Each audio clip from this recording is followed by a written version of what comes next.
O'zbekiston terma jamoasi Xitoy terma jamoasiga qarshi o'ynaydi. Ushbu o'yinni jonli efirda faqat bizda tomosha qiling. Assalomu alaykum. Kanalimizga xush kelibsiz. Yaqin daqiqalar ichida siz bilan Ekstra Sport kanali. Videolarimizga like bosib, bizni qo'llab-quvvatlayotgan barchaga rahmat. Aynan sizni qo'llab-quvvatlashlaringiz tufayli biz ishlashda davom etamiz. Demak, bugungi dasturimizni boshladim. Bugungi dasturimiz homiysi sizlarga katta bonuslarni taklif qilmoqda. Ekstra Sport kodi bilan ro'yxatdan o'tsangiz 3 million so'mgacha bonusni qo'lga kiritasiz. Hozirroq kommentariyadagi havola orqali ro'yxatdan o'ting va o'z bonuslaringizni qo'lga kiriting. O'zbekiston milliy terma jamoasi Birlashgan Arab Amirliklaridagi yig'in doirasida Xitoy milliy terma jamoasi hamda Urartu klubiga qarshi maydonga tushadi. Bu haqda O'zbekiston futbol assotsiatsiyasi matbuot xizmati xabar berdi. Xabaringiz bor.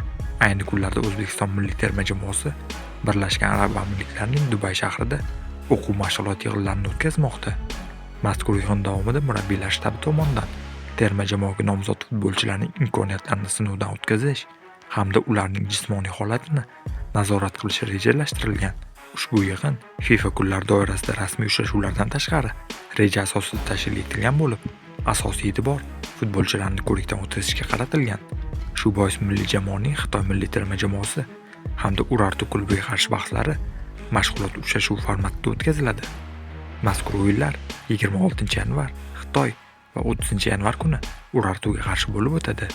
Xo'sh, ushbu o'yinlarni bevosita jonli efirda ko'rishni istaysizmi? Biz sizga ushbu imkoniyatni taqdim etamiz. Buning uchun albatta ushbu kanalimizga obuna bo'lib qo'yishni unutmang.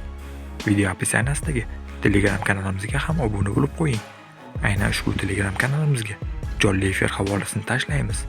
Qadrli do'stlar, siz ushbu o'yinlarda qanday natija kutyapsiz? Albatta fikrlaringizni izohlarda yozib qoldiring. Videoga like bosib ketishni unutmang. Kelasi dasturlarda ko'rishguncha xayr, salomat bo'ling.